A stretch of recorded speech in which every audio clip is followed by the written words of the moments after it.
بسم اللہ الرحمن الرحیم الحمد للہ رب العالمین والصلاة والسلام علی سید المرسلین وعلی آلہ واصحابہ اجمعین۔ میرے بزرگوں اور پیارے بھائیوں، اللہ تعالیٰ آپ حضرات کی خدمات کو قبول فرماوے، پورے عالم میں حق اور ہدایت کے عام ہونے کا ذریعہ فرماوے۔ اللہ کا دین یہ ہمارے پاس امانت ہے، ہمارے پاس امانت ہے، اس کی حفاظت بھی ہمارے ذمہ ہے، اس کے ارشاد بھی ہمارے ذمہ ہے، اور اپنی ذات سے اس پر استقامت کرنا بھی ضروری ہے۔ اسی سے ہماری عزت ہے۔ دین ہے تو سب کچھ ہے، دین نہیں ہے تو کچھ نہیں ہے۔ اور دین میں بڑی چیز ایمان اور علم ہے، جیسا امام غزالی رحمۃ اللہ علیہ فرماتے ہیں کہ دو ہی چیزیں ہمارے پاس بڑی ہے جو اللہ کی طرف سے ہم کو ملی ہے، ایک ایمان ملا ہے اور ایک علم ملا ہے۔ ایمان یہ تو اللہ کے تعلق کا نام ہے کہ ایمان لایا، یعنی میں نے اپنا اللہ سے تعلق پیدا کر دیا، بندگی کا اور عبدیت کا، یہ ایمان ہوا۔ اور ایمان کا تقاضا اطاعت ہوتا ہے کہ اللہ پر ایمان لا کر کیا کرنا ہے، کہ اللہ کی اطاعت کرنی ہے۔ تمام نبیوں کو اللہ تعالیٰ نے اطاعت قائم کرانے کے لیے روئے زمین پر بھیجا ہے۔ وَمَا أَرْسَلْنَا مِن رَّسُولٍ إِلَّا لِيُطَاعَ بِإِذْنِ اللَّهِ۔ تو اطاعت قائم کرانے کے لیے نبیوں کو بھیجا ہے، اور اطاعت علم کے بغیر ہو ہی نہیں سکتی۔ اس لیے اللہ تعالیٰ نے نبیوں کو جس طرح بھیجا، ان کے ساتھ یہ علم اتارا ہے، علم الہی۔ یہ بڑا شرف ہے۔ اللہ جس کے ساتھ بھلائی کا ارادہ کریں گے، وہ اس کو اپنے دین کی سمجھ دیں گے، وہ اپنا دین دیں گے۔ اس لیے یہ بڑی نعمت ہے، خصوصاً قرآن و حدیث، یہ تو اصل علم ہے۔ یہی حضور کے پاس تھا، اسی کی تبلیغ کی، اسی کی تعلیم دی، اسی سے تربیت ہوئی ہے۔ تو یہ بڑی نعمت ہے، جس کو یہ ملا وہ خیر کثیر اس کو مل گئی۔ تو ہم جس زمانے میں وہاں تھے، پڑھتے تھے دورائے حدیث میں، تو جب ہمارا سال ختم ہوا، 149 تھے ہم لوگ، 150 میں ایک کم، تو حضرت رحمۃ اللہ علیہ نے بخاری شریف ہماری ختم کرائی، پھر اپنی چوکی پر کھڑے ہو گئے۔ اللہ ان کو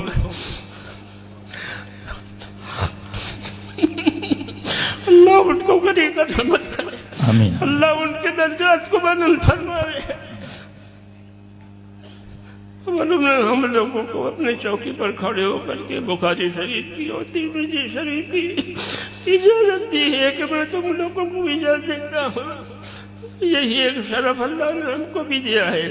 اس لیے جیسے میرے حضرت رحمۃ اللہ علیہ نے مجھ کو اجازت دی تھی بخاری شریف کی اور ترمذی شریف کی، تو ان پڑھنے والوں کو بھی میں اپنی طرف سے ایسی اجازت دیتا ہوں جس کی میری شیخ نے مجھے۔ اللہ تعالیٰ مجھے بھی قبول فرمائے، آپ کو بھی قبول فرمائے۔ علم کا مقصد کہ علم کیوں اترا ہے؟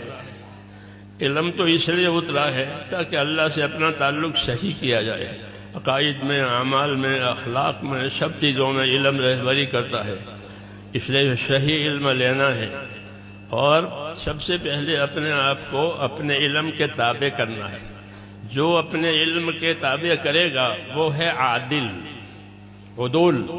اور عادل اسے کہتے ہیں کہ جو اپنے آپ کو اپنے علم کے تابع کرے، اور جو اپنے علم کے تابع اپنے آپ کو نہ کرے اس کو فاسق کہتے ہیں۔ اللہ نے بنی اسرائیل کے علماء کو عام طور سے فرمایا کہ ان کی اکثریت فاسق ہے، حالانکہ ان کے پاس علم ہے۔ کیوں؟ کہ وہ اپنے علم کے تابع نہیں تھے، انہوں نے علم کو اپنے تابع کیا تھا، علم کو اپنے تابع کیا تھا۔ وہ تحریف بھی کرتے تھے، تاویل بھی کرتے تھے، جی ہاں۔ اس لیے ان کو کہا کہ ان کی اکثریت فاسق ہے۔ تو اپنے علم کے تابع نہ ہونے والا فاسق کہلاتا ہے، ہاں، اور اپنے علم کے تابع ہونے والا عادل کہلاتا ہے۔ صحابہ سارے کے سارے عادل ہیں کہ وہ اپنے علم و ایمان کے تابع ہیں، اور انہوں نے اپنے ایمان کو، اپنے علم، اپنے آپ کو ایسا تابع کیا کہ ان کو اللہ تعالیٰ کے نبی کی طرف سے سند ملی کہ اصحابی کالنجوم، کہ میرے صحابہ تو ستاروں کی طرح سے، کہ ستاروں میں روشنی بھی ہے، رفتار بھی ہے۔ ستاروں میں روشنی بھی ہوتی ہے، ان کی روشنی سے لوگ فائدہ اٹھاتے ہیں، اور ان کے اندر رفتار بھی ہے کہ ان کا نور کا تعدیہ ہوتا ہے۔ اسی طرح اس علم میں بھی دونوں باتیں ہیں کہ اپنے آپ کو اپنے علم کا تابع کرے. اگر اپنے علم کے تابع عالم نہیں کرے گا تو اپنی خواہش کے تابع ہوگا. یا تو ہدا یا ہوا، ان دونوں میں سے ایک کی تابعداری آدمی کا نفس قبول کرتا ہے. اگر ہوا کے تابع ہو گیا تو پھر وہ کام سے گیا. کہ سب سے زیادہ گمراہ وہ ہے جو ہوا اور خواہشات کی تابعداری کرے. اس کے مقابلے میں ہدا ہے، صحیح ایمان، صحیح عقائد، صحیح اعمال. هو الذی ارسل رسولہ بالہدی ودین الحق، کہ اللہ نے اپنے نبی کو ہدا اور دین حق یعنی صحیح عقائد، صحیح اعمال کے ساتھ بھیجا ہے. تو ہم اس کا اتباع کریں گے، اس کی ہمیں ہدایت ہے. یہی وہ علم ہے جو نبی کریم صلی اللہ علیہ وسلم کی طرف سے ملا ہے. اور ایک تو ہمیں اپنے علم پر استقامت پیدا کرنی ہے، یہ سب سے پہلا تقاضا ہے کہ ہر عالم اپنے آپ کو اپنے علم کا تابع کرے. ہاں، یہ تقاضا ہے. فاستقم کما امرت ومن تاب معک.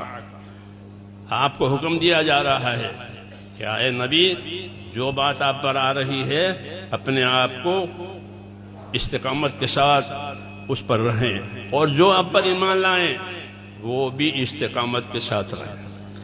تو ہمارے علم نے ہم کو استقامت کی دعوت دی ہے. اللہ نے کہ اپنے علم پر استقامت کے ساتھ رہو. دوسری ذمہ داری کہ علم کو اللہ نے ایک مشترک سرمایہ بنا کر کے اتارا ہے کہ اس میں سب کا حصہ ہے. جیسے بارش کے پانی میں سب کی روزی ہے. حضور صلی اللہ علیہ وسلم اپنے علم کی مثال بارش کے پانی سے دیتے تھے. مثل ما بعثنی اللہ من العلم والہدی کمثل غیث الی آخر حدیث، کہ جو علم و ہدایت دے کر پروردگار نے مجھ کو بھیجا ہے وہ ایسا ہے جیسا کہ آنے والی بارش. تو بارش میں سب کا رزق ہے، بارش میں سب کی حیات کا سامان ہے.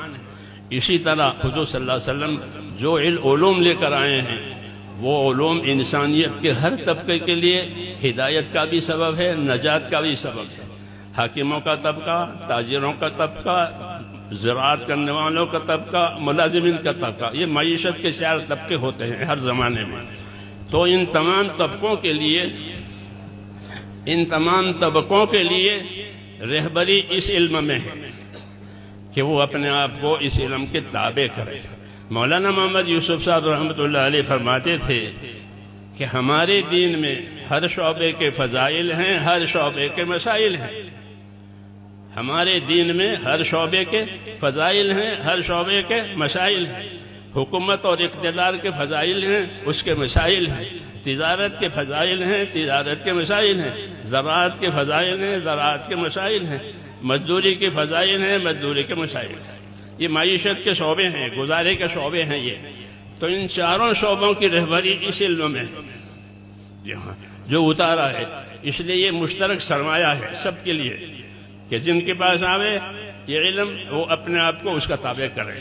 دوسرا، اور دوسروں کو اس کی دعوت دے. اور جو دعوت قبول کر کے آوے وہ طالب ہے، اس کو طلب کے مطابق اس کو علم دے. اس طرح یہ طریقہ رہا ہے. اور اسی طرح یہ علم چلتا ہوا اللہ تعالیٰ نے ہم تک پہنچایا ہے. اللہ تعالیٰ آپ حضرات کے مسائل کو قبول فرماوے اور ہم سب کو اس علم کے ذریعے سے اپنے مقبول بندوں میں داخل فرماوے. جی ہاں، اور ہم سب کا انجام بخیر فرماوے.